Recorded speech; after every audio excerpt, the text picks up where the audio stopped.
நாட்டின் பாரம்பரிய சின்னங்கள் அனைத்தும் பொதுமக்களின் சொத்தாகும், மேல்தட்டு வர்க்கத்தினருடையது அல்ல என பிரதமர் டத்துஸ்ரீ அன்வார் இப்ராஹிம் கூறியுள்ளார். எனவே ஸ்ரீநகரா, கர்கோசா மற்றும் சுல்தான் அப்துல் சமாட் கட்டட வளாகம் உள்ளிட்ட பாரம்பரிய இடங்களை புனரமைப்பது செய்வதானது பொதுமக்களின் மரியாதை மற்றும் தேசிய அடையாளத்தை உருவாக்கும் முக்கிய முயற்சி என அவர் வருணித்தார். இவை பொதுமக்களின் அடையாளங்களாகும், மேல்தட்டு வர்க்கம் அல்லது காலனித்துவ அதிகாரத்திற்கு உட்பட்டதல்ல என அவர் கூறினார். பள்ளி மாணவர்கள், இளைஞர்கள், பொதுமக்கள் இவற்றை பார்வையிடுவதும் கற்று பெருமை கொள்வதும் முக்கியம் என அன்வார் வலியுறுத்தினார்.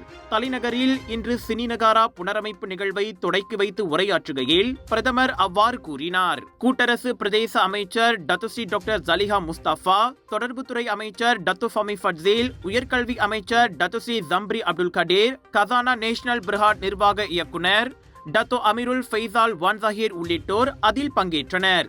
ஸ்ரீநகரா, கர்கோசா மற்றும் சுல்தான் அப்துல் சமாட் கட்டட வளாகத்தில் உள்ள 6 கட்டட தொகுதிகளை பாதுகாப்பது கசானா நேஷனல் பிர்ஹாட் நிறுவனத்தால் 6 மில்லியன் ரிங்கெட் முதலீட்டில் செயல்படுத்தப்படும் வரிசான் KL திட்டத்தின் கீழ் மேற்கொள்ளப்படும் முயற்சிகளில் அடங்கும்.